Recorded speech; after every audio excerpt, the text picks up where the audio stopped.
What is up, guys? It is Ctrl+Z episode 9, and we are welcoming back Zach from his travels. We missed you a lot last week, buddy. Thank you very much. And of course, we've got the other usual suspects, Evan, who's on the road this week, and Josh, or we like to call him now the Heartthrob. That's yeah. I didn't come up with that, but I'll take it. I'll own it. Don't lie, Josh. You totally came up with that. I said I wouldn't come back if you didn't call me that. It's in his non-existent contract now. It was either that or the lost member of NSYNC. Yes. There you go. It's actually both, really. Wait, there's a lost member? Yeah, it's Josh. Oh.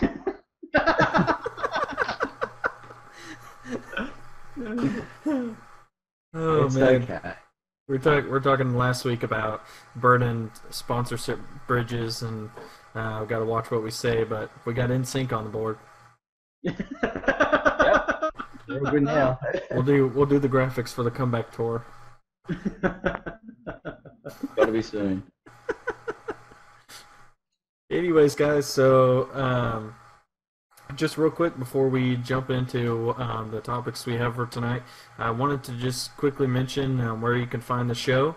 The main place that you can find the show is on our YouTube channel, youtube.com/CtrlZcast. You can watch the video, you can interact with us in the comments, get your questions on the show there. You can also subscribe, and we'll be uploading the new episodes on Wednesdays to the YouTube channel, and we'll be uploading the audio-only version to our Spreaker channel as always, but that won't go up until Friday. So if you want to get the episode when it first comes out, the YouTube channel is the way to get it. That is youtube.com/CtrlZcast. So definitely check that out. You can also submit You your... can't see us on Spreaker, can you? What's that? You can't actually see us when it's on that Spreaker one, is it? Yeah, Spreaker is audio only. Oh, there you go. So more reason to go to YouTube. Yeah, you can't see Josh's beautiful face on Spreaker. Yep. Of course. Why wouldn't you just go to friggin' YouTube? No one's gonna go to YouTube. Also, if you want to keep up to date with the show or ask questions, you can also find us on Twitter. That's at Ctrl+Z Show. So check us out on there. We frequently ask for questions on there, and we really would like your guys' input, whether it's on Twitter or YouTube, or you can leave comments on the Spreaker even if you wish to do so. And we'd really like to get your guys' questions involved in the show, because we do the show for you guys, so it only makes sense to get your questions on the show. So that's how you can find us, and spread the word, because the more support, the better the show gets.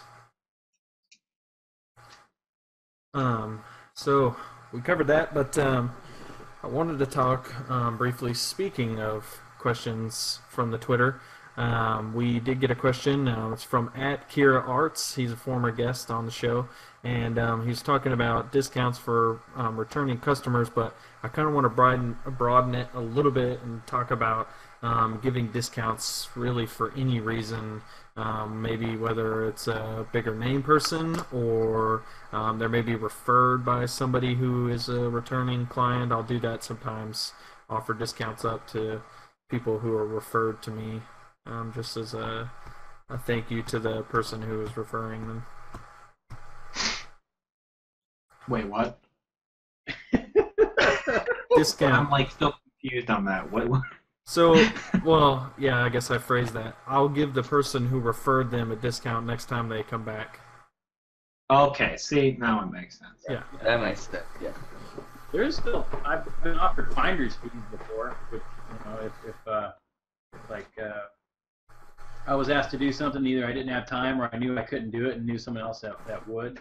Some companies still do that, where they're like, oh, okay, well, if the job goes through with whoever you referred them to or recommended, then I usually turn it down, but I've had them come back and say, okay, well, we're going to give you, a finder's fee. And it's like, oh, no, don't worry about it, but I didn't even know people still did that. I thought that was only like, I don't know, in like sales or something. But yeah.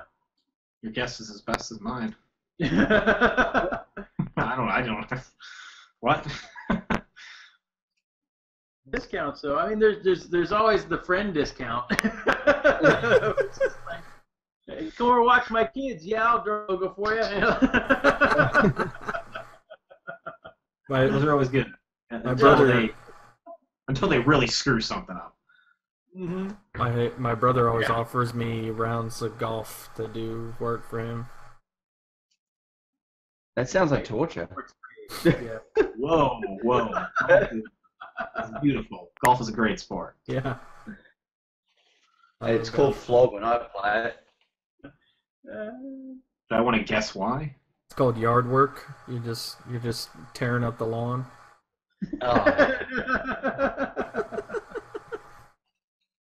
That's a whole you'd different. think I'd be good at a game where the lowest score wins, because that's usually I'm the one that loses. But no, I can't play golf. I don't know why, but That's a Anyway. whole different topic for our Ctrl+Z Sports Edition. If you guys want to check that out, Coming to you live, hosted by Evan Eckert himself. It's non-existent. It's a non-existent show. So, do you guys ever offer discounts at all?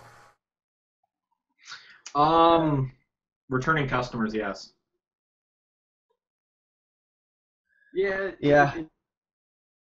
You go, Evan. Like I won't like, for instance, if a customer comes up to me and they go, hey, I want to buy something new. I know I just bought some from you, and they show me what they bought and stuff. I'm like, it kind of refreshes my memory, and then they, keep coming back after that.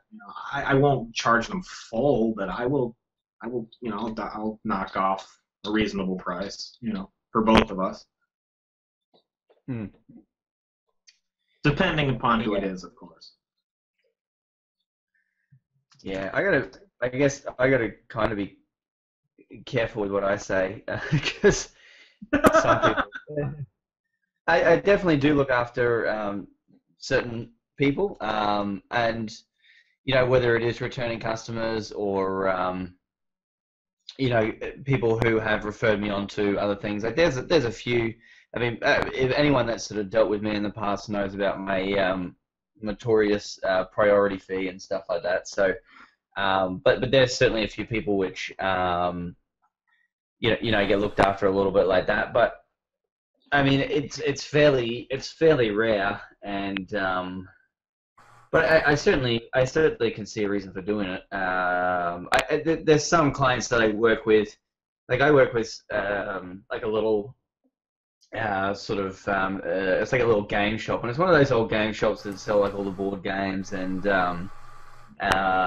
it's just one of those, like nowadays it's all online retailers and massive superstores and stuff like that, but this is like one of those little small stores which has just got like board games and like figurines and most importantly Batman merchandise just stacked like from floor to ceiling. It's just so awesome. It's just one of those really cool places, and he's just a good friend, and I mean they don't, it's not like obviously making the large amounts of money that some of these huge online retailers are. So I'm always more than happy to sort of help out with stuff like that, and do some art in terms of that. And I mean, the last time I did it, I think he gave me like a replica sort of Batman, the Bat-Pod bike from the Dark Knight. So I mean, I didn't really expect stuff like that. So I mean, that's all really cool stuff. But for the most part, I would say yes, but it's fairly sparingly, I guess.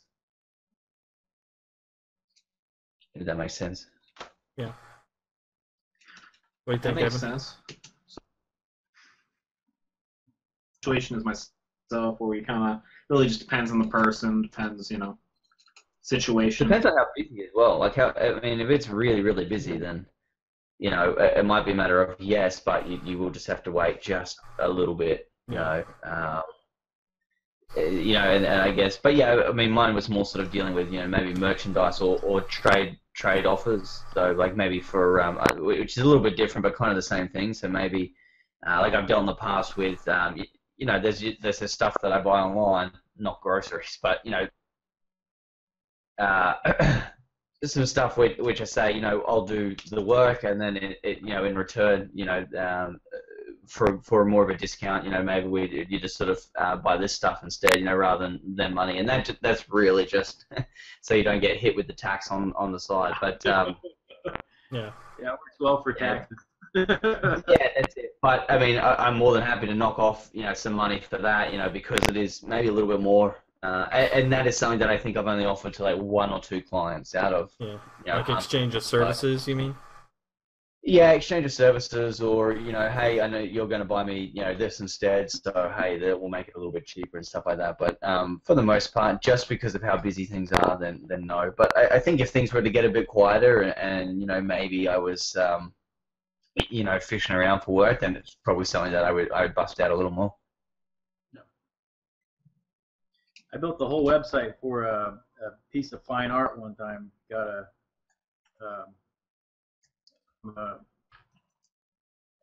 pretty cool artist. It was a bronze cast that is all done in enamel paint. It's pretty cool how it's done. I'll have to post a picture sometime. But yeah, built the whole website for the gallery to get it. It's pretty cool. So Nice. that's kind of a trade thing, I do give discounts sometimes. Like I'll discount if on occasion if I have somebody that I've been wanting to work with for a while, but things, the timeline just keeps getting pushed back, or we both get busy or something. Then sometimes I'll discount that if we wait for a long time. Yeah. Yeah, I think it's rare, but I guess the moral of the story is I guess it does happen, but maybe rarely. Yeah. Yeah, actually, I just thought of one recent example which I completely overlooked. I mean, I guess it does. Yeah, it does, but not so often that it's like an every week kind of thing. Yeah, I think it just depends on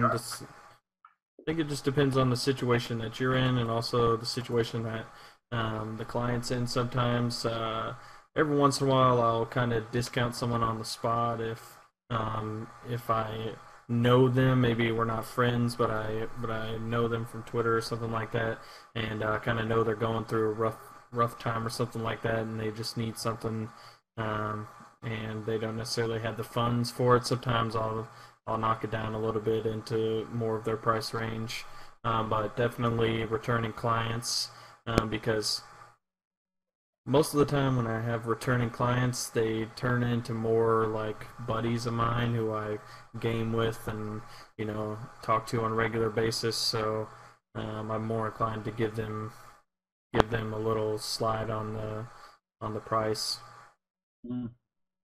Yeah, I think actually I just thought of another example as well, especially with like sort of free work. If I'm going to do that sort of thing, generally the person I'm doing for won't know about it, so it'll be something like I'm just doing on the side for a little bit of fun, and then I will give it to them or say, hey, I've done a few situations like that where it was like a piece of fan art or just something, just a little bit of fun.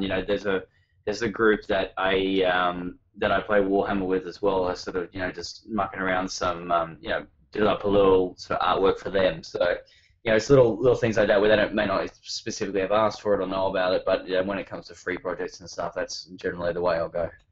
Something that's fun to do. Yeah, sometimes those little free projects are just fun, like you're just on that design grind and you just kind of want to do something for fun, and you just kind of pick someone sort of at random and do something for them, and they're real happy that you did it, of course, and so it makes you feel good, and you just had fun doing it. Sometimes it just strikes your fancy, I guess. One thing I will say, if you are going to be, because usually you got to do it outside of hours, so if you'll be up late, you might be designing for this person or something like that. Make sure that you're powered by Gamma Labs G Fuel. It'll keep you hydrated and also keep your concentration and also make the design look great. God, he's good looking and smooth, guys. Seriously. That was smooth. No one even knows. God, you just slid that right in there. God, I was not expecting that. I did not see that coming. I've got mine right now. In all seriousness, I did have some of that today. Actually, I don't know if you guys saw on Twitter, but they just sent me some samples and stuff like that to do for a review on my channel, and I've had it before. But they sent me a couple different flavors. I've always had the watermelon before, but today I tried the lemon lime. It's pretty good. It's pretty good. Yeah, I like the lemon lime, but I'm a peach mango guy. Peach mango? I haven't tried that one yet, so that's probably the next one. That one, that's got to be it. I mean, that and fruit punch are crack. I realized that we hadn't mentioned it before. I was actually talking to them, and I realized that we hadn't mentioned it before, but you can actually get a discount if you use Ctrl+Z as the discount code when you're ordering. You can get 10% off, so, save yourself a little bit of money for listening to the show. And be cool in the process. And be cool. And just buy it. It's awesome. It tastes great. I haven't got to try any yet. I'm still having a mix of Fedra and my Kool-Aid. I heard Viagra. I heard Viagra's pretty good for that. Now that we've stopped recording, I will admit that. Blueberry flavor, but it doesn't. Even though it's blue, it doesn't taste like blueberry. Mine was just coffee, actually, but when I do get G Fuel, I'll put that in that cup, and we can just superimpose it over. Yeah, we should mix that with coffee. See how that works. God. Yeah, that would work. I need to come up with a coffee flavor. I could do a coffee flavor, man. I don't know. I just don't have any luck with coffee flavored stuff. That is just. I can do coffee flavored anything. Give me coffee flavored biscuits, cake, whatever it is, chocolate, watermelon. I don't care. Coffee watermelon would be a little weird. I'm not gonna lie. That's kind of crossing the line. Here's a question for you.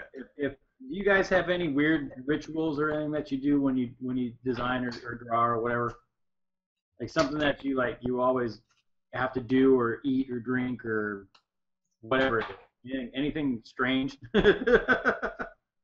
I do. I have a lot of stuff like that for hockey, but I don't think I have at hockey. I always have to do my right skate up before my left skate and stuff like that, and it's really weird. But I don't think. What's that? I said, other than alcohol? Well. See, I find if I drink while I'm drawing or something like that, I'll fall asleep, and it just puts me straight to sleep. So I don't know. I'm a different type of person. When I drink, I don't get like. You come to life.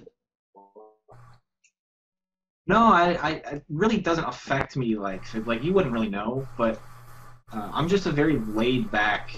Like I just relax. I don't know what it is. It's just because I'm a very nervous person all the time, and it's like when I drink that, it just something in me just clicks, and I'm fine. Like it's just. Wait till you hit 25 or have kids, and then you just start getting. I just fall asleep everywhere nowadays. It's just ridiculous. I'll just be sitting on the couch. Now this could be wise because I don't have kids, nor am I 25. Yeah, man, it's just it is. My wife is scared of when I become old because notoriously old people just fall asleep everywhere. The problem is I fall asleep everywhere anyway, so I'll probably just be. You want to know something, dude? It's okay. Yeah, I'm fine with it. It really is. It really is a kid's thing, I think, because if I get too comfortable, no matter where I'm at, if I get too comfortable, I'll just pass out. It's funny because she can be having a conversation with me and I will just fall asleep and she'll be like, "You're asleep," and I'm like, "No, I'm alright." If I lived close to you guys, I'd carry a Sharpie marker everywhere I went. Please. Evan's like sleep. I'm like, yeah. Wait, what's wrong, Josh? You give me a 15-minute nap and you can draw whatever you want on my face. I don't care.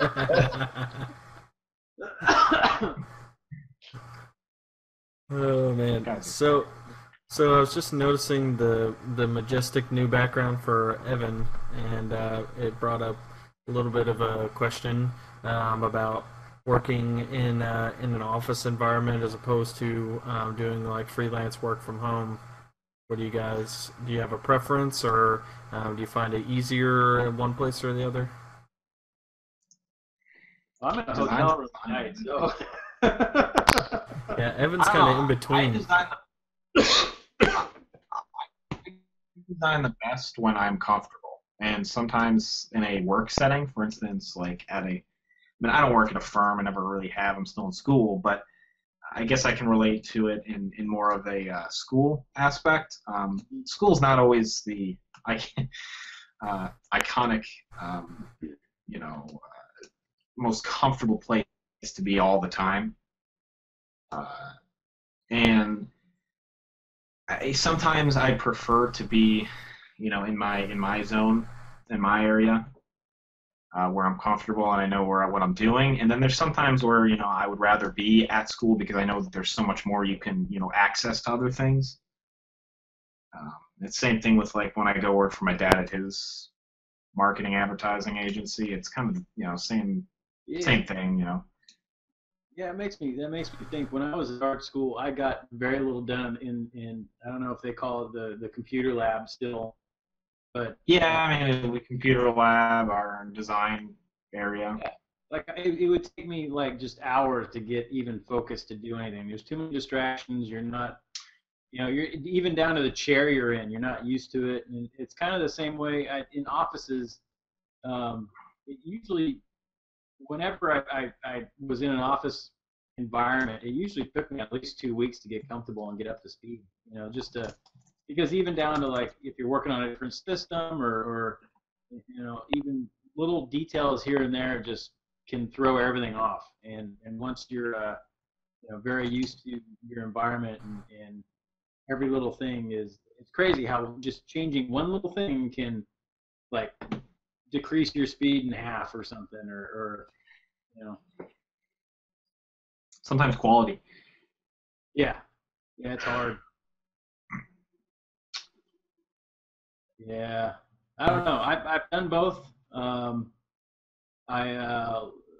office is fine once you kind of break in your chair and your computer and or whatever you're doing and just kind of get into a routine, and then home has always been easier though. Doing anything from home is always easier. I find I'm like even if I've been in an office the entire time, like for years, I've noticed that no matter what, I'm always quicker at home. So, I don't know. Mm.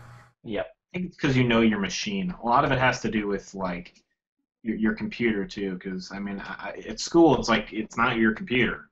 Yeah. I don't know if they had it for you, Evan, but at because I mean I didn't go to school in 1920, but They still had chalkboards back there. We rode horses to school.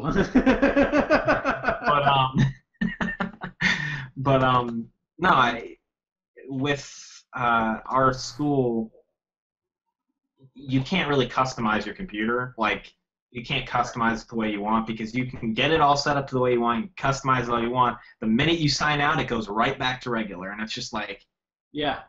it's frustrating because you sign in and then you have to redo your mouse. Like, because some people like to have their mouse move a certain speed, and then if you have a trackpad, you have to plug that. It's just a pain sometimes in that aspect because it's like you're not at your computer where everything's set the way you can just bust everything out. It's been like 40 minutes just going through all your programs and setting all the preferences the way you like, come on. When's this ever gonna end? Uh-huh. I think it really comes down to just comfortability, being comfortable. Yeah. So I want to throw 2 points out here, and it could just be me going off on one of my weird tangents. So with working at home versus an office, in most situations, people would say that working from home is too distracting, that there's too much available. You can sort of browse the internet casually at home, whereas you probably can at work, or you can go outside at home where you're stuck at the office, or there's a TV at your disposal at home, stuff like that. But I think as a designer, sometimes having a bit of distraction to kind of give you a break. If you want to go outside and have a break from what you're doing, if you get stuck or frustrated or you just need a break because your hand's cramping up or whatever, being at home makes it a lot easier to take those breaks, and you come back with a fresher mind, fresher hands, that sort of thing, to finish off a piece. Whereas at work, you're kind of just trying to power through to get done what you need to get done, and maybe your quality suffers a little bit. Yeah. Yeah.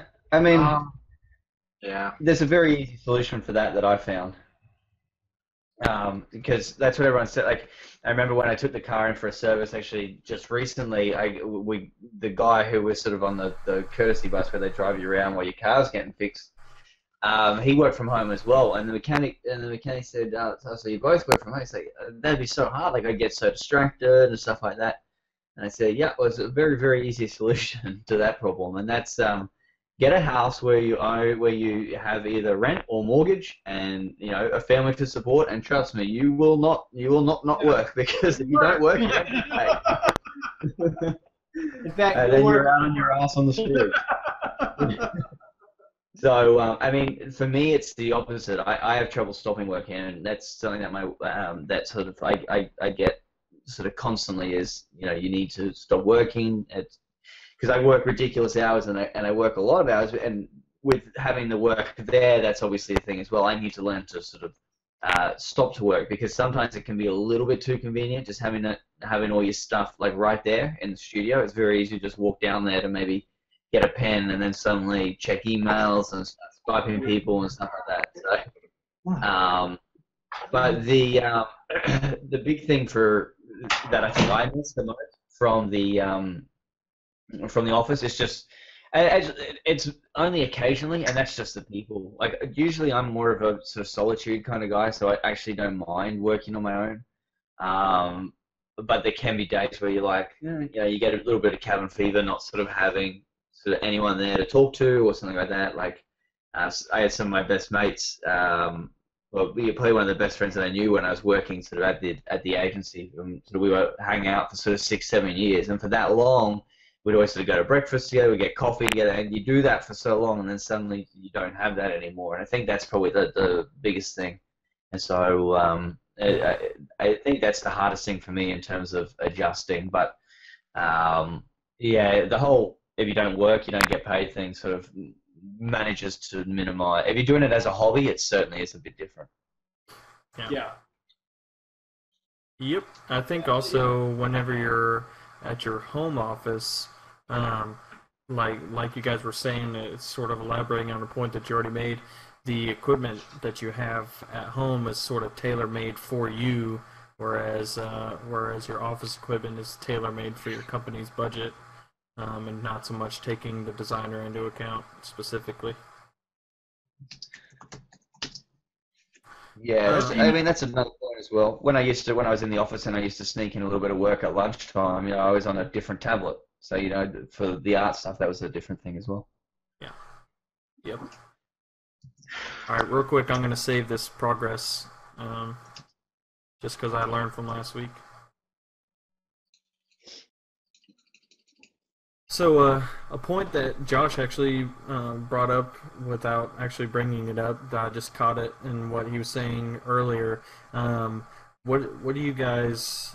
What is your guys' sort of policy in regard to rush work?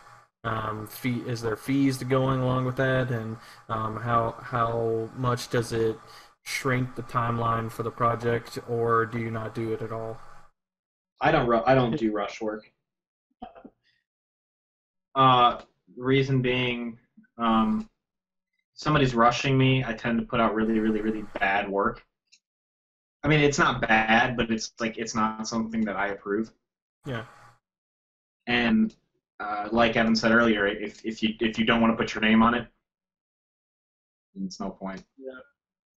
I would say in a roundabout way, all work is rushed, because there's so I can't think of one project where I wish I had more time to really just fine tune a couple more things that, but you just, you can't, you can't do it. It's that I don't know about you guys, but there's like the perfectionist thing, where it's. Oh yeah. Oh yeah. Even like I'll open an art piece that I did like months ago and go back and like change, like just push a couple little pixels around here and there because it's like, oh, that would look better, but yeah, I don't know. There's everything's always it was needed yesterday, so yeah, I don't know. In a sense, everything's rushed. How long did it take you to do that sweet flower piece behind you? That took. I was 4 when I started that, and this random hotel bought it, I guess, and hung it up. And without giving you credit too. What the heck? Yeah, it says Maplethorpe on it. I guess that's the photographer. I don't know. Maplethorpe. Like plain wall. Yeah, it's awesome. My brain is being sucked out. Evan's traveling. There's no rushing in here. Evan's traveling this week for his job, so he's coming from us on location, if you will. Ctrl+Z on the show. Look for the Ctrl+Z bus to come to a town near you. Actually, just look for a mini with pink mirrors that I'm stuck in for this whole week. Oh my gosh. I took my car was giving me problems. The engine light came on again after it had been fixed like 2 days earlier. Like seals burst or something. And it was spilling oil in the spark plugs. And I took the car in and it was idling kind of funny. And they said, "Oh, you got a blown head gasket," and our mechanics can't figure out how it happened. And I'm like, "Yeah, because I'm the slowest driver on the road. I don't go out and like drag race my car everywhere, so I had no idea how it happened." So they gave me a loaner, but the only loaner they had at the time was a white Mini with pink music. So there you go. Oh boy. And then after I took the loaner, they called me back and said, "Yeah, we're gonna have your car for like 3 weeks while we put a new engine in it. So yeah, enjoy the loaner." They blew the head gasket, right? I don't know how it blew up. Somehow it blew up. So yeah, and honestly, pink mirrors don't bother me. Well, the pink mirrors do bother me, but if they had to be pink, why couldn't they be like magenta? Like, yeah. That would be. No, they're like nail polish Princess Pink. Whew. I was watching something the other day, and they were saying, I can't remember if it was magenta or violet, that they were saying wasn't a color in real life. Isn't it yellow? He was talking about he's talking about the color wheel, and he was saying, as far as like primary colors and secondary colors and stuff like that, the magenta, I'm pretty sure it was magenta, they were saying is a made-up color. Wow, I'm looking. I'm sorry, I completely cut this off, but I clicked on my YouTube, and some YouTube banners are like zoomed in completely. Yeah, actually, that's just. I'm pretty sure it's just like a glitch. Like if you refresh the page, it Like fixes. Evans is like exploded. Like it's weird. Yeah, that sounds pretty cool. That was happening to me the other day, and I just refreshed and it fixed it. So I don't know what the issue They is. did fix that other bug though. I guess they just introduced another one, but for a while, all the banners were moving to the right when you. Yeah, this one. I mean, I don't know what to say about this one. Yeah. Yeah, they also introduced like another new bug. It's like where the banners move and stuff. I don't know what that's called. Must be a I think mistake. that was a. I have my own. You already passed April 1st, right? Yeah. Yeah, I don't know how they slipped that in there on us. What do you think about rush fees, Josh? Well, for me, it sort of came down to I needed to sort of implement something because in the game that I play here, and it feels like a game sometimes, there a lot of people have a lot of last minute ideas and need things last minute, and it sort of got to the point where I had to do something about it, and this was something that we had in the design agency as well. So basically, I mean, there's a queue that I run, and there's sort of a standard sort of wait time. But I say if you guys need it faster, then sure. But it's a priority fee because basically what you're doing is you're essentially cutting the line. So I do definitely have that's something which is a part of the business at the moment, and so if they do want that rush artwork, then it's certainly there's certainly that option is available. It does obviously cost extra, but because it sort of got to the point where at the moment I think like the regular queue, my regular quote times at the moment are about 2 months, I think, and so and that was just too long for a lot of the clients who have a lot of these last minute ideas and whatnot. So I said, there's the rush fee generally. It doesn't mean I rush to work. It just means I pull it in to the not the front of the queue, but the front of the rush queue. Yeah.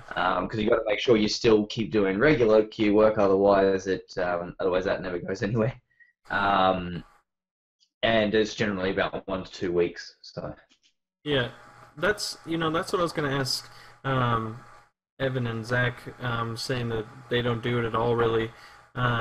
So even if someone comes to you and says, like, you guys are probably as busy as Josh and I, where you have some pretty decent wait times. I think mine is like 3 weeks right now, and that's pretty low because I stopped taking clients to work on my website. So you don't ever have a situation where someone comes to you and needs it a little faster, and you charge them extra to bump them to the front of the list? I have had people do it, but most of the people that I run into that rush, that go, hey, need it rushed, don't know what they want, and it runs into their I want it now, kind of like Veruca. Like, I want it now, and then you'll get it, and you're bored of it already. Mm-hmm. And, they don't really know how to wait for... And they also, I don't think they value how long it really does take. So you think it's more of an impatience thing than it is a necessity? Yeah, I don't really think it comes down... If it was, like, something that was legitimately needed, like, I could see for Evan's situation, a thumbnail, ASAP, I could see myself doing something like that, and I could see it being reasonable.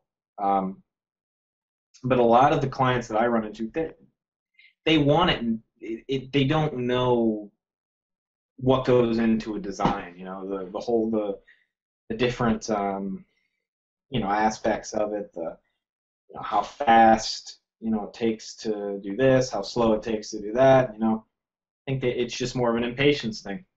And yeah, it's my opinion.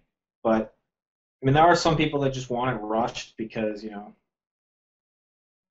want it rushed. Yeah. That's really about it. Yeah, I think it definitely is.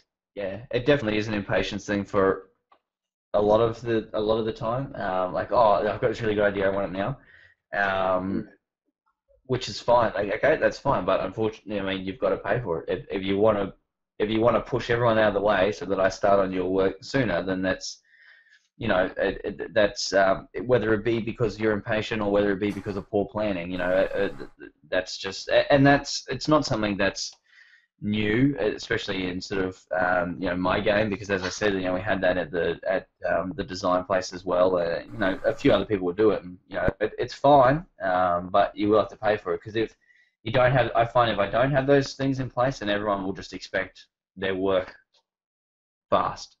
No, I agree 100%. And it's gotten to the point where, yeah, a lot of the time, I won't even mention the rush fee. I say, it's this long, and then people say, oh, I saw on your website it's about a 2-month wait or whatever. I'm willing to pay extra to get that faster. I So think a there lot- is already that mentality ingrained within a lot of these people to do that. I think there is a vast majority of people. It's kind of funny you guys said like you guys have like a wait time. I don't really have a wait time when I'm free.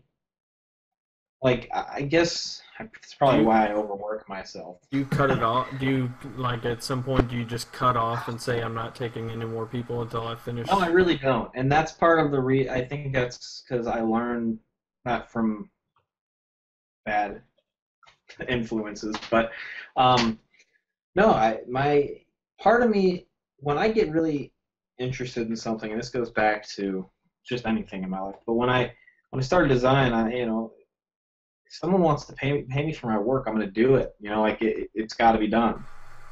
I'll give them usually a time frame. I'm not going to give them like an exact day, like it'll be done Sunday at 2 in the morning. Like I can give you the exact date. I'll give you, 4 or 5 days. It'll be done, and it'll be done. But I can, just because I don't have work, I'm not in school right now.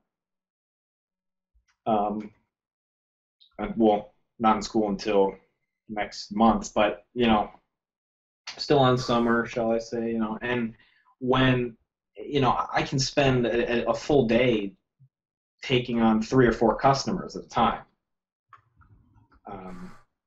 Yeah. That's just how I work. I guess it's a little bit different, it's not like I take.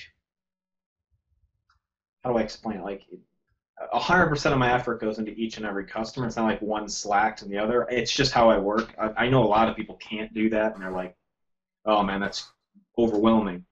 But it's how I worked forever. But yeah, I don't really have a wait time. Like if I finish something on tomorrow and somebody wants to pay me tomorrow, I'm taking that, and then 2 other people want to pay me tomorrow, fine. But they're not all going to be done the same day. Yeah. Of course, if people want to keep, if customers keep coming in, it's like, why not take them? I mean, I'll put them on a little bit of a waiting list, I guess, but I'm not going to, like, tell them no, Yeah. Yeah, I don't tell anyone no. I just sort of, the same thing. I just, okay, well, this is, I've got a big list of names, and it just goes from top to bottom. The way I think about it is it's sort of like a restaurant, right? So you get people in, you start to fill up, it's first come first serve sort of situation, and then you start to build up that wait list, and the time increases the more you get back in that list. It just kind of things just build up, Like if I get 10 orders at one time, I can't tell them all a week. I've got to sort of push that timeline out, and that's where the wait list. I also think it also depends on the product too. I mean, yeah. If you're taking a web design, I completely see. Yeah, web design set me back big time. Right, web design is a process. Like the last time I was on with Gamer GFX, can't think of his first name right now. Travis. I feel horrible that I can't figure it out, but Travis. But there we go.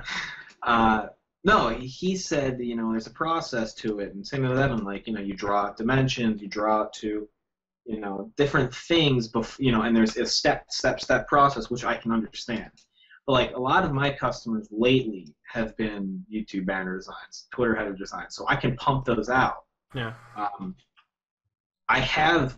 Actually, surprisingly, I feel bad, but I went out of town when I was going to go see all my work that I did in real life for a band. It was actually going to be, it was all up, and it was, I designed everything for it, and I was going to go see it all.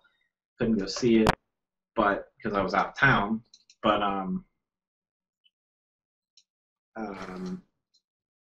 no, it just, those types of customers have been coming in a lot too. So I don't know. Maybe it just kind of depends on the type of design as well.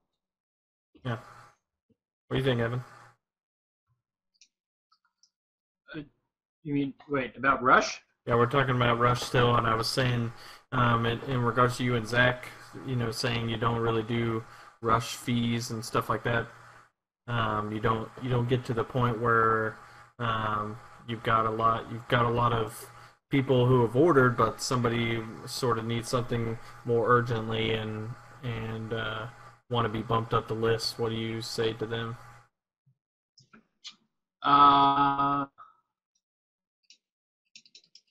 To be honest, I don't really like. I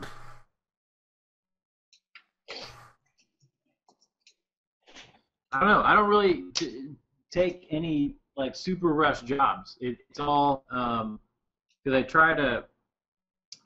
If I've already got stuff I'm working on and I can't, like, I don't want to shift other client work around and have to make someone else wait to to do a rush job. If it's going to eat into another project, I won't take it. So I don't know. I just I really. So I don't want to say like rushing. Maybe like saying rush is we're speaking of it too literally. But I'm talking about, you say, let's say your normal response time for a design piece is a week, right? But you have a lot of people on the line, that you've got a long client list going of work that needs to be done, and someone comes to you and says, I need something done in your regular timeline. So they're not saying I need it done this day, meaning literally rush, but they're saying I need it done in your regular week timeline. You just turn them away to not inconvenience the other people? Yeah, if I've already committed to other deadlines, I'm not gonna, and if it's gonna eat into it, I'm not gonna. Yeah. Why? Those deadlines. Why stress about finishing a project over rush when you still got 3 other guys that you still got to do stuff for? Why put yourself in a stressful situation when you don't have to? I guess the only time I would do something that was rushed is if there was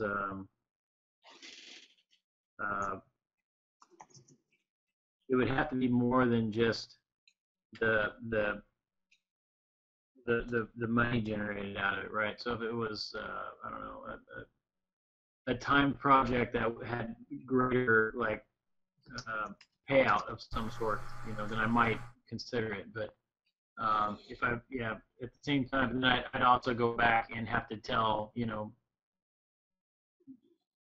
any work that it would push back, I would have to communicate that to the client, and try to reconfigure a deadline.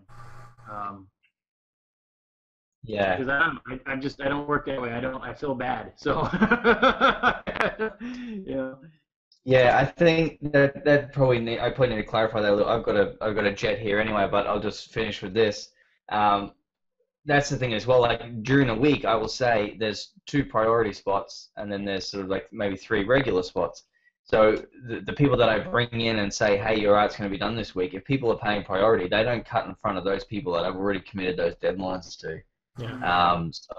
And that's the important thing. Like, what's that?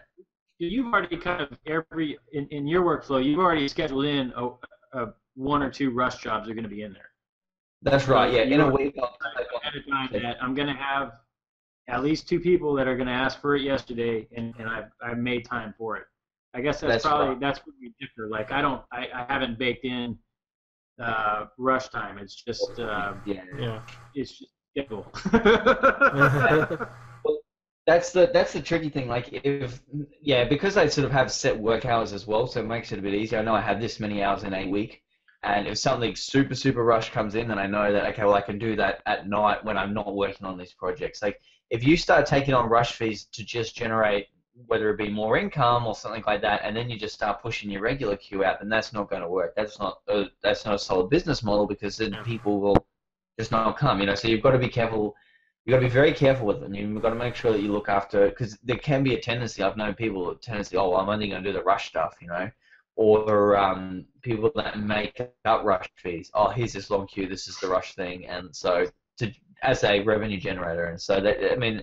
It's certainly, like, people come to me and say, I need this done rush. I'm like, cool. Well, all my priority spots are done this week, and all my priority spots are booked for next week. So the next priority spot, there's been a time where my priority spots had about a 1-month wait list. So priority doesn't mean you're getting you're getting your stuff done today.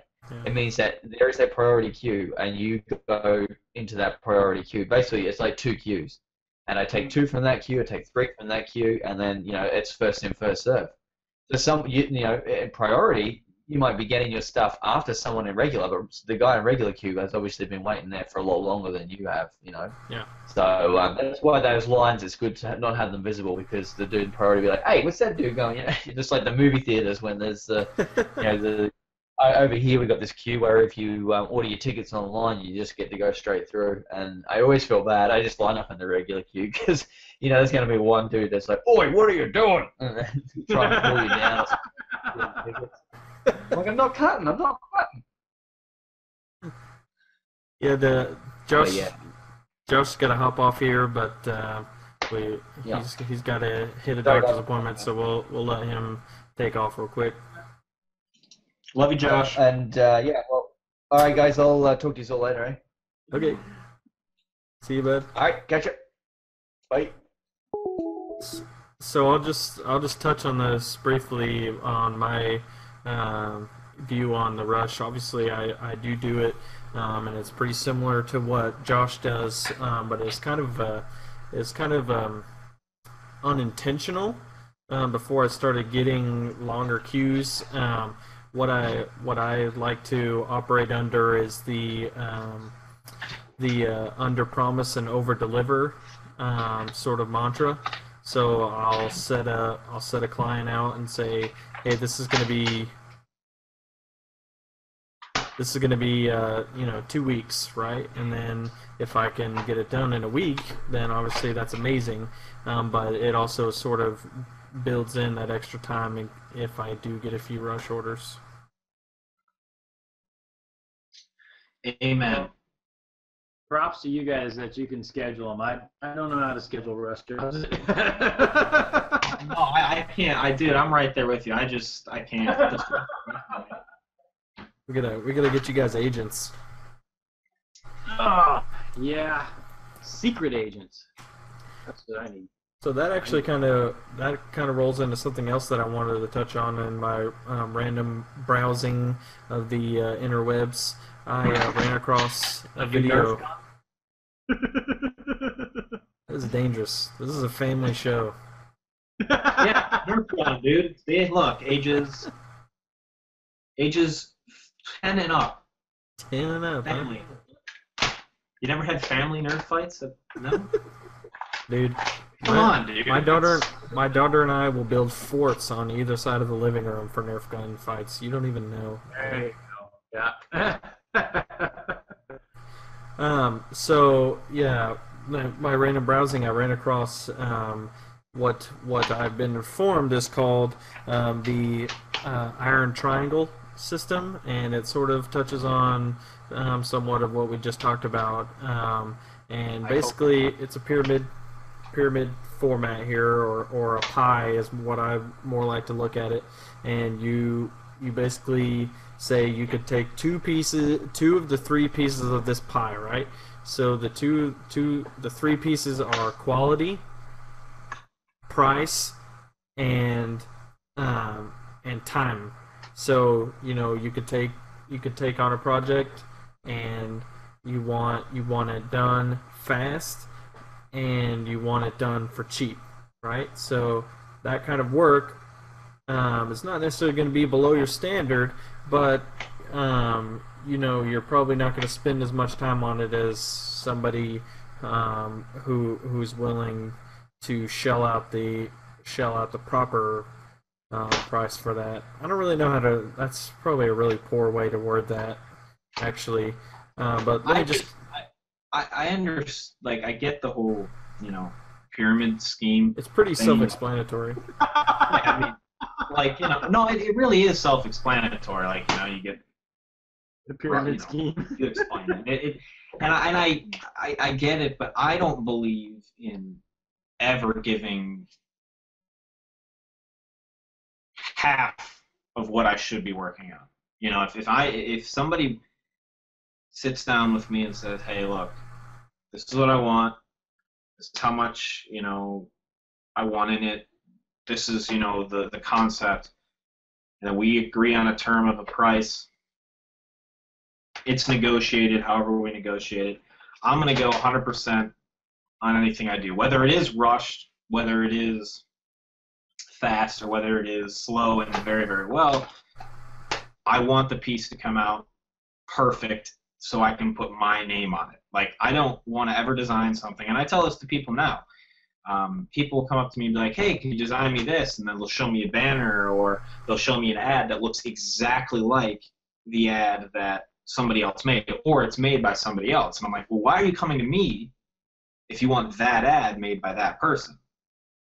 And you know, they said, like, well, you can do it too. I was like, yeah, but I don't want to put my name on something that may not look as good or may not be up to par with what you want. You know, and in many different examples, I guess, all in all, I want to make sure that all of my work is 100%, you know, cleared by me, and it's 100% cleared by the customer, 100%. So if somebody comes to you and they say, hey Zach, I need something rushed real quick. I need you know, something done by tomorrow. Is that work going to be as good as something that you took your time on over a week period? Depends on what it is. Just take like the same project, right? So someone says, I need this YouTube banner done tomorrow, or I need this YouTube banner. 90% of the time, that'll be, it'll be top quality. But I mean, there's more to design than just, you know, the YouTube banner. Well, you know, I've had people do it already. You know, somebody needed a 2-page ad for their magazine that I was doing, and they needed it done by, I think they gave me a week to do it. Came out great. And then I got another one from the same company. It's a small ad around campus and in the small magazine that we do, and they want another one done. They said I give it 3 days. Came out good, but it wasn't as good as, you know, my one that I had a week in advance, because in a week in advance you have all this planning you can do. You can really brainstorm. You give yourself a day. I mean, it's just kind of like every designer hits that block, like where you're sitting there and you're like, oh shit, what do I do? You know, like, what am I going to design? Somebody just gives me hey, you got to do an ad on bushes. Like, it's like, how do you portray some sort of saying into it? And, you know, how do you make that design pop? So sometimes brainstorming takes a day.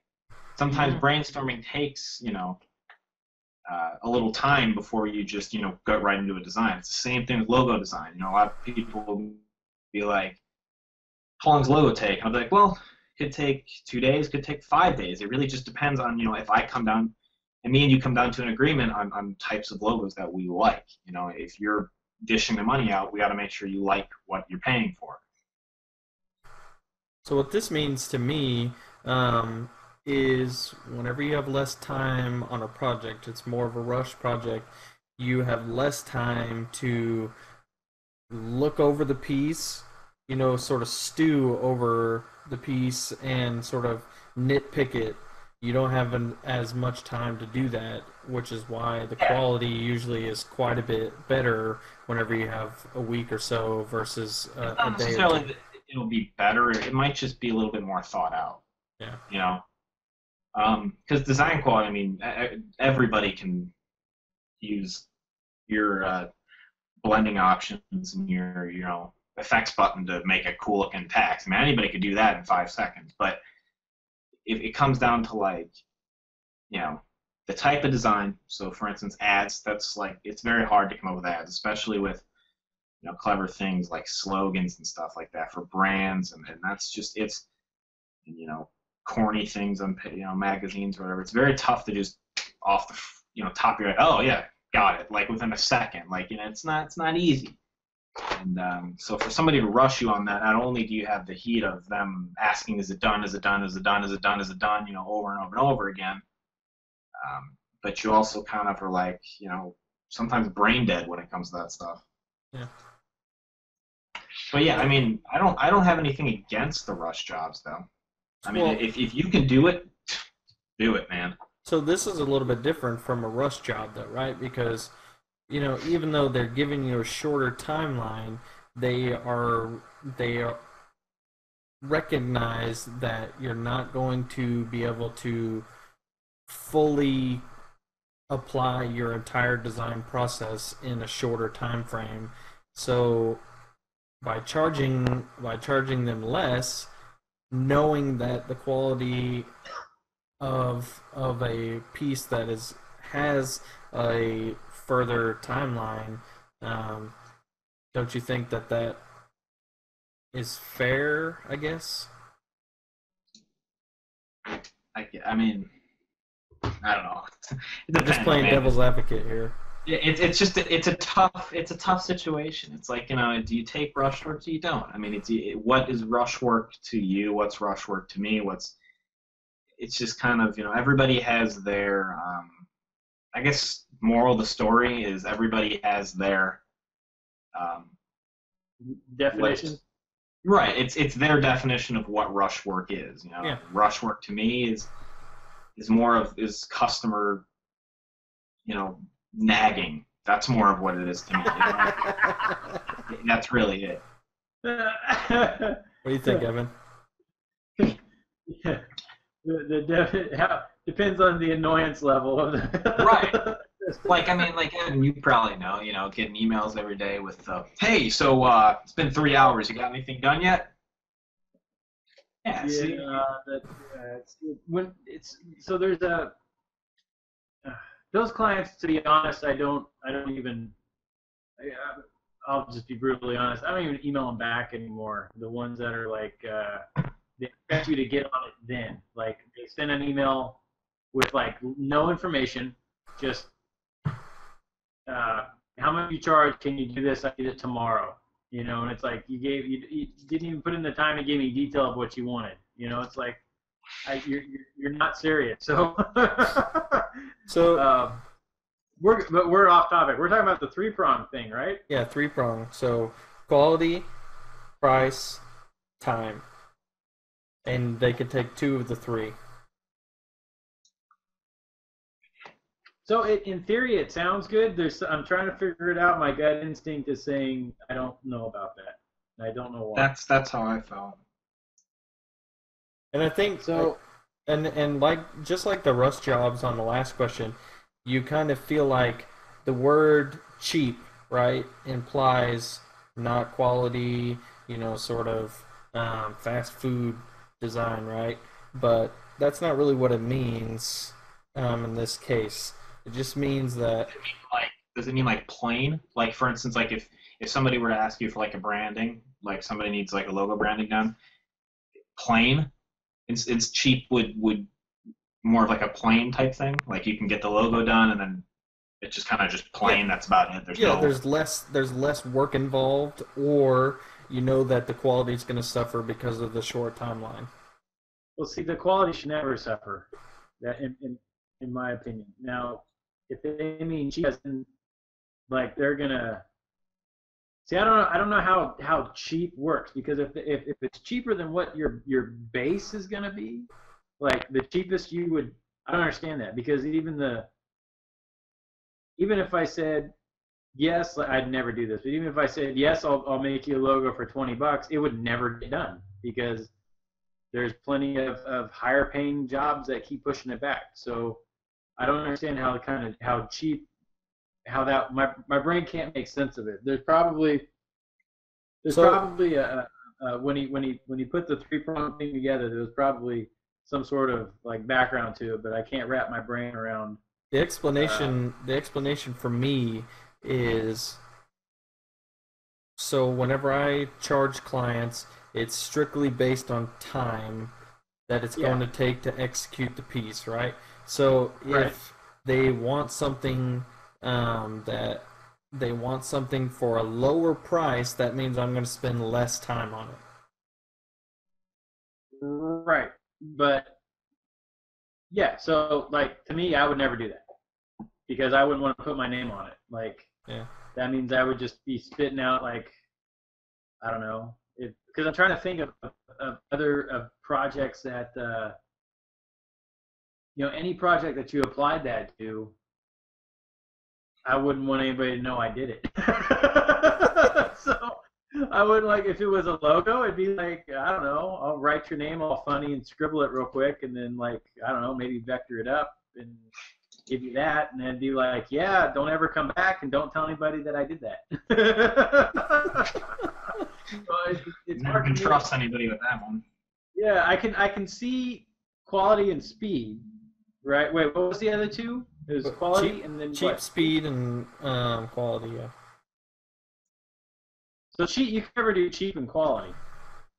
I don't see how that would work.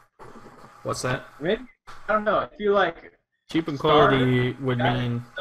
yeah, you're gonna do cheap. The way it's explained is cheap. Or cheap is just, I guess, it's a different. Like, it doesn't mean cheap. Cheap is like more like plain. Right. Underdeveloped. Like, for instance, if you take a brand and you make the logo, that's it. You don't make a color palette for it. Yeah, like what if plain. Like, you find a nice font, that's cheap. See but there's same thing. I'd never put my name to it. I do get what you mean though. Like how cheap is kind of, it's like a. It just has a bad stigma. It just has like a bad stigma. Like, right. It's like you go to a store and buy something cheap. Yeah. Like, That's not what it means in this case. It just means you're paying less. So maybe what if we how does that work though? How are you paying less? Why would you take a project? What if we changed it? What if we changed it from cheap to plain? Okay. Yeah. So yeah. So the prong would be speed, quality, plain.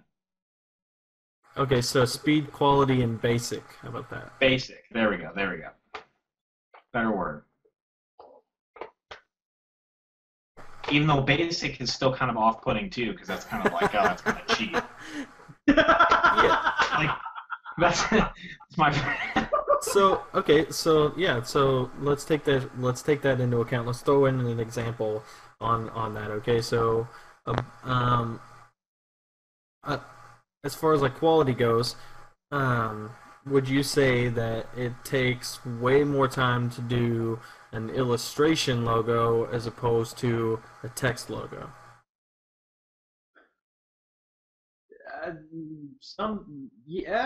It could. Yeah, I mean, I think this is where the breakdown happens. Is when like a text logo. Let's talk about like text logos. Okay, so a text logo, if you did like a hand-drawn like font, like you created, the actual glyphs or characters in the logo, and you're like that's what. In my opinion, what a real proper logo is, or something that it usually entails is, it's heavily, even if it's based off a font, it's heavily modified in some way to communicate whatever the brand is, right? So if you're saying, well, I mean, most fonts most logos are fonts, in my opinion. Yeah, well, they have text, but there's not necessarily illustrations. Okay, let's make it even more specific. Okay, let's compare what you would charge somebody for your Evan Eckerd logo with the 2 E's versus that Zybot logo that you just did. Well, in all technicalities, the Zybot thing isn't a logo, but or the Tom's Syndicate logo.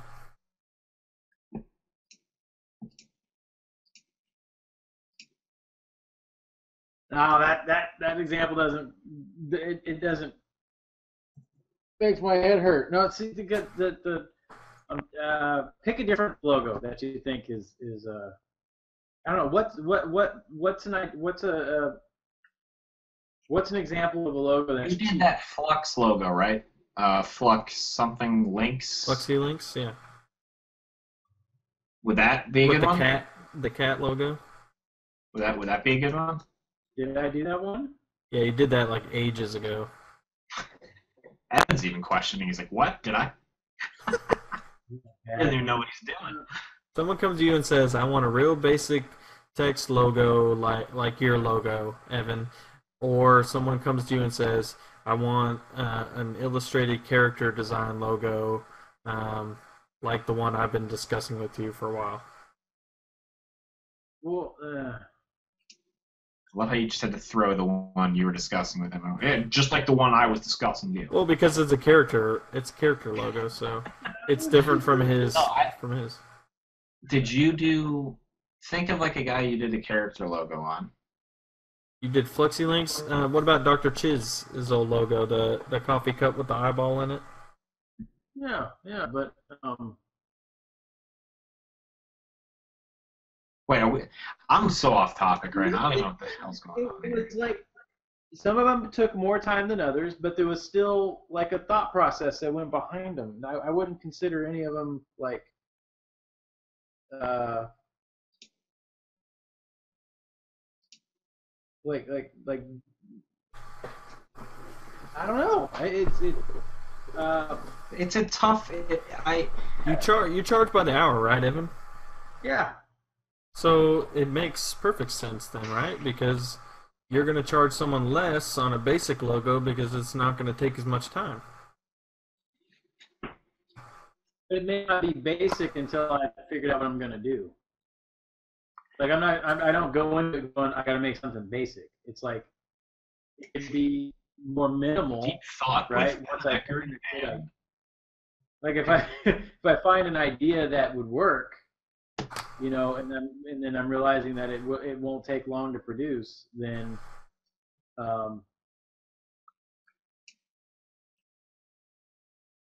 even if you hit the mental jackpot on an illustration logo, it's still going to make up the time. It's still going to make up the time from a text logo in pure illustration time, wouldn't it? I'm so well, confused. yeah, in illustration, yeah, but an illustration isn't a logo. If it's part of the logo. No, an illustration is a. When I think of illustration, it's something that can't be scaled down and used as a logo. So it's something that's meant to be seen bigger all the time, right? Like it has more detail. It would lose its dynamicism if it was logo size. So a logo is is by default something that's got to be simpler because it has to fit. And when I say simpler, I mean maybe simpler in just the amount of detail and shape because it's got to be scaled way down for different usage. This is getting crazy technical. Yeah, no, we're mincing words here. Logos are branding to be carried everywhere, right? So something that can fit super small on a business card and still make sense and hold its shape. That's logo. So would you consider the riot lion a logo? No. Nope. That's an illustration. Really? Even though it's like representative of his brand. Well, yeah, illustrations are in. Well, no, because it's something that is kind of. It's become iconic of his brand, but it's not a logo. I mean, it's not his brand. I guess you could say that. Yeah, I guess I see where everyone's coming from because, like, if you look at Syndicate, I mean, I know this is probably a weird example, but Syndicate. I mean, the way I knew Syndicate was from his lion. Mm-hmm. And that is the iconic thing for me. Now, all of his other things, like your stuff that you do for him, the illustrations you do, it's iconic of him, but it's not his logo. Right. And I get what you mean by that. None of that stuff is supposed to like the the Riot Lion thing is part of kind of an expression of his brand, but it's not the all-encompassing brand. It doesn't. Right. It would mean something different if that was in some way the logo. Because it's got just a much more playful tone. It's something. It's something different as opposed to how the circle lion is, where it's much more like regal and sturdy. It's a different. Well, it makes sense. I mean, I see what you're saying because, the Riot Lion is for just the clothing line branch of Tom, right? So he's the main tree, and his clothing line is one of his branches, Yeah. and his, the Riot Lion's not on his YouTube branding, so that's different. But I would still consider it the logo for Syndicate Original. Is that what it's called? Syndicate Originals? Original? Yeah, it's not. It's not. It may. When you say logo, you mean something that you identify with him, right? Right. That's what you mean.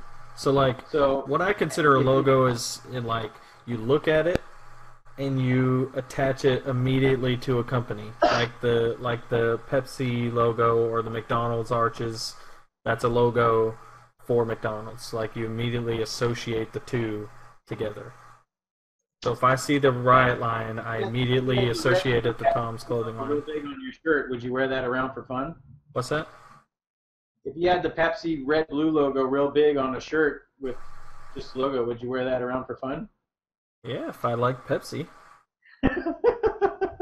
Well, then so it does carry the brand. It's an illustration that is built for the brand, but it's not a logo because it doesn't adhere to what the guidelines really of a logo are. It's simply because it can't be shrunk way down. It loses its impact when it's shrunk down. Yeah. So you can do illustrated logos, right? But they're usually real simple. Yeah. Because they have to retain their shape. And also, you can get the finite details in the smaller print medium. Yeah. So if you're designing something, we need like a fourth prong. You want fast? Do you want cheap? Do you want quality, or do you want total chaos? there's like a little blip next to the triangle. Where's the Tylenol? There's a little blip next to the triangle that just says Evan Eckert stuff. It's out here, like outside the normal. You guys thought I was weird. Yeah, that's why I've gotten into calling, like, the thing I did for Zybot. I've been calling those emblems, right? Because they don't technically fall into the category of logo, but they're not like full blown out illustrations at the same time. They can be shrunk down, and act as a logo, but they're not. So they're more of like an emblem or like a badge or something like that. It's like a badge. Yeah, badge is probably badge. I mean, even that with like the NASA patches, right? So think of the patches and how they have to retain like a 3-4 inch circle. You shrink those down and it's just a blur, right? So you can't. It's more like that. It's more like it can get kind of small, but it's not a logo small. Yeah, but that would consider their logo a text logo. What I was always told is a logo is really not gonna be like when you're branding a logo, not all the time is your logo gonna be big, and huge. Like look on my shirt. Most of logos are in the bottom right corner in very, very small print. Yeah, it has to be, because that's what the logo does. That's kind of what a lot of people, they don't realize. It's like a logo is it's branding your company. It's part of your company. It is your company. But it's not something that you're supposed to see on a billboard that's 900 million feet tall. The other big thing about a logo is it needs to go anywhere, right? You need to be able to put the logo on whatever your whatever you need to brand, it's got to go on it. So this isn't so much nowadays, but when you had to put your logo on black and white print, your logo had to work in one color as well. It had to work in a single color, like white on black or black on white, because, or you know, if you ran in the yellow pages, it was black on yellow. But you know, that's why all those logos are really simple. Like McDonald's, those golden arches can all be turned to just flat black or flat white, and the text can be flat black or flat white, and it retains that logo shape, real small, one color in one spot. So you can't do that with other. Would a logo be comparable? Would a logo be to a business like an abbreviation or an acronym is to a word or phrase? Whereas it's an abbreviated representation of your business or website or you personally. Like whenever you. I mean, that's what a logo is. You know. Yeah. I think that's what we're saying. I think that's what we're all saying. Like Evan's double E's is a replacement for evanecker.com.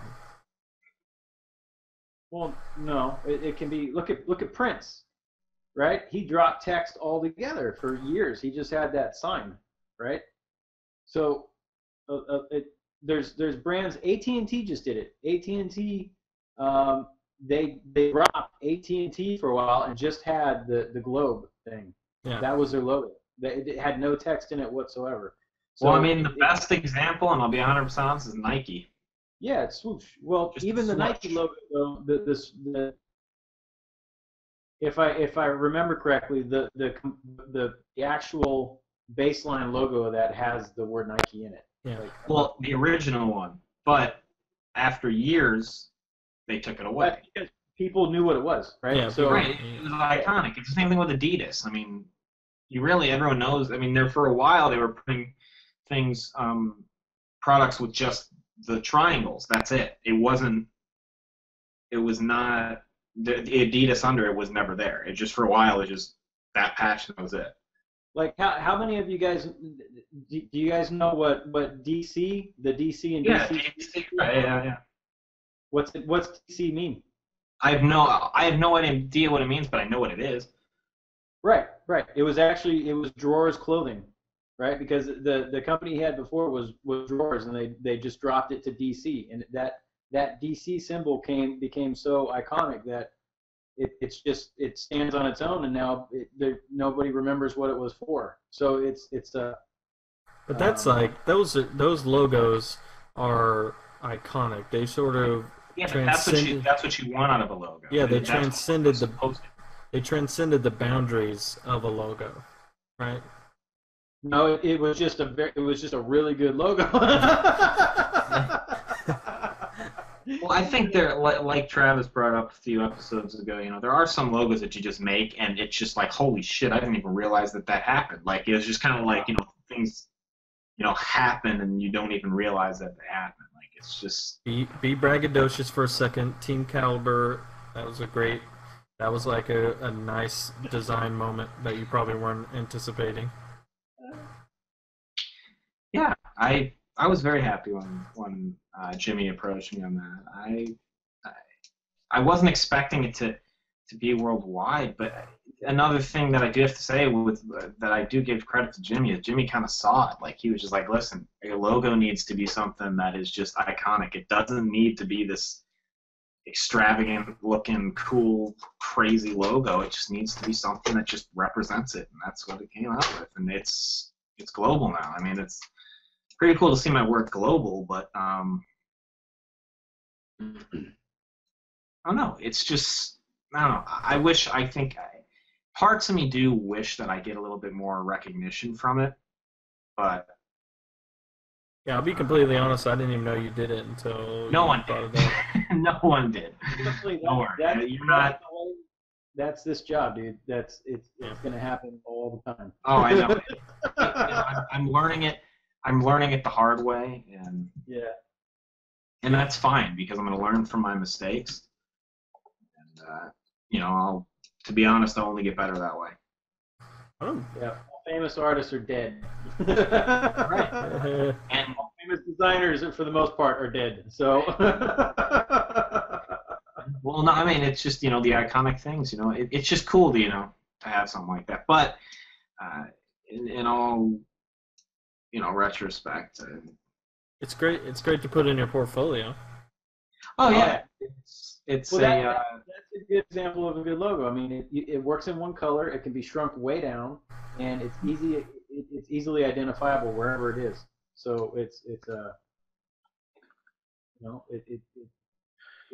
yeah, and I'm happy I made it. It took me a long, rough time of Jimmy being like, no, too much, just do nothing. And then I'd do nothing, and he'd be like, so here's nothing. Perfect, but do a little bit more of something. And then I'd be too much of something. And then he'd be like, no, do more nothing, but a little bit of something. And I'd be like, what? You gotta love that stuff, though, right? It's now can we have it like this but different? All right, I mean, it's something that you guys kind of touched on opposite sides of the spectrum throughout this episode. But how do you decipher a client that isn't serious about a project from a client that just doesn't know what goes into a design, or are those two clients the same person? Sometimes the same person, sometimes they're completely different. It's just luck of the draw. You can just tell by like sincerity, like how usually if they the like I'll get emails where someone they don't know the process. They've never gone through the design or the process of creating of hiring somebody to create something for them, and you can tell just in the wording that they know that, right? So they're like, they'll give you they'll give you information they think you're going to need, regardless if they know what's going to happen or not. And that's I like those type of those requests that come in. The ones that are just like, can you make me this, right? And they might say, they might say for YouTube or for something else, but then they don't leave their channel. They don't leave any details. They don't tell you anything else. Those emails I tend to kind of put into the maybe they're not too serious bucket. They don't. Like, really, if you're not going to put in more than 30 seconds into an email, why do you really... Not only are you wasting your time, you're wasting my time. Yeah, I mean, do you really care? It's like, yeah, sure, I could just spit out, fine. I'll just take 30 seconds and spit out any price. It's going to be between, $100 and $2 million. I don't know. What? And you know what? I don't know what you want, If you... And 9 times out of 10, if you make the unfortunate mistake and take on one of those clients, they're always the pickiest, stingiest, like hardest to work with clients that you're ever going to get, because they, for one, they don't know what they want going into it, which is made apparent by their initial email, and then once they start to figure it out, you're kind of going through the thought process with them, but you're doing all the work, right? So you're making something visual, and then it triggers something that's completely opposite in their mind, and they're like, yeah, that looks good, but I actually want this. Oh, so frustrating. 9 times out of 10. That's always the worst, because then, like, those customers are, I mean, like, yeah, I hate calling them those customers, because, I mean, it's like, I feel like they, like, have gatherings where they all get together, let's just piss everyone off. Find the next one. Like, it's just... It's called Spam Saturdays. And right. It's just, but, I hate calling them those customers, but, I mean, we have to. Yeah.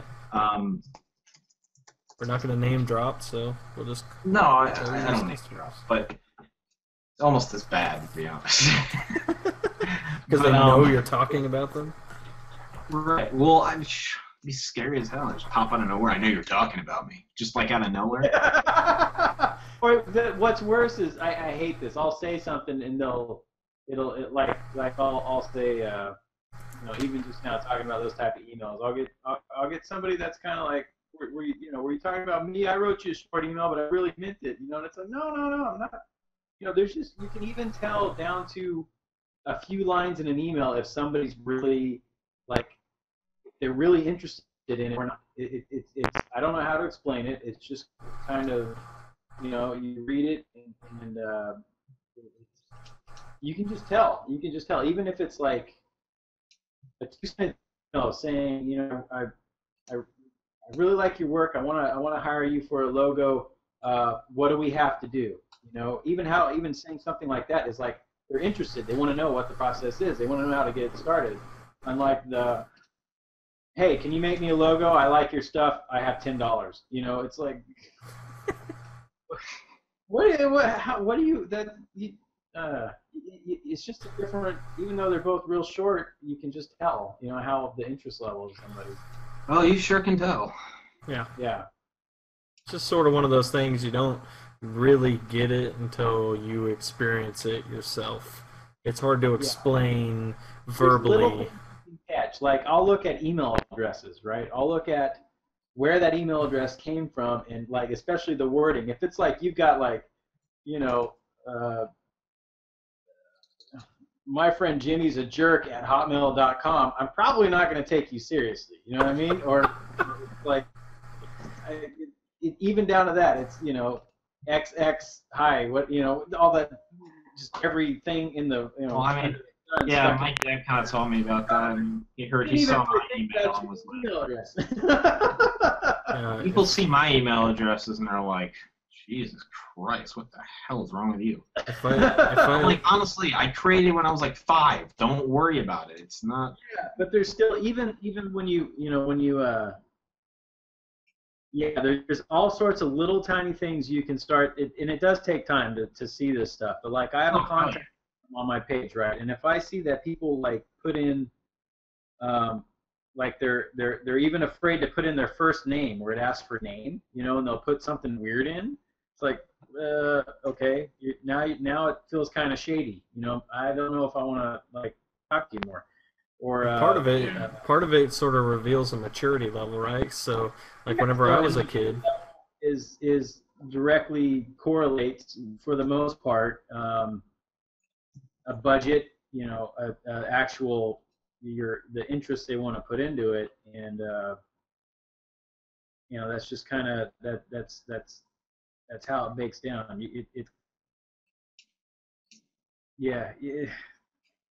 It's just something you learn as you pick things up, And let me preface this. Okay, so a lot of people are going to say, "Oh, he doesn't email people back that he doesn't want to work with." No, that's not, because I know there's probably somebody listening going, "I emailed you, Evan, and you haven't responded for a week." Now, there's a whole other side of things where I'm terribly busy and hardly ever check that email account because I do work full time as well, right? And all that stuff's kind of on the side. So it's as I can get to it or have time. So if you're listening in and you're going, "You haven't emailed me back," think I'm not interested. No, that's not the case. I'm saying, I really don't even get around emailing as much as I should. So for whatever that. Back off. Yeah, I'm sorry. I can't get. I wish.